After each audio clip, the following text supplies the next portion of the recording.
তিনটি রোগ হলে বুঝবেন আপনি জান্নাতি।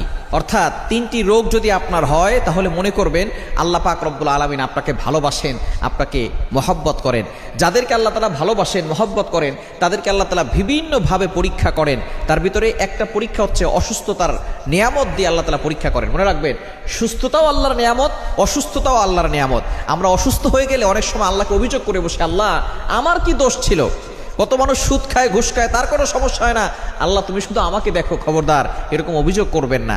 সুতরাং অসুস্থ হলে তিনটি রোগ যদি আপনার হয়, মনে করবেন যে আল্লাহ আপনাকে ভালোবাসে এবং আল্লাহ আপনাকে জান্নাত দিতে চাচ্ছেন। এক নাম্বার হচ্ছে যদি জ্বর হয়। জ্বর ঠান্ডা আমাদের অনেকেরই হয়। একবার নবীজি সাল্লাল্লাহু আলাইহি সাল্লামের জামানায় কয়েকজন সাহাবী বসা, নবী সাল্লাল্লাহু আলাইহি সাল্লাম বলতেছেন, একজন সাহাবী বলতেছেন আমার খুব জ্বর হয়েছে, অনেক সাহাবী বলতেছেন আমারও জ্বর হয়।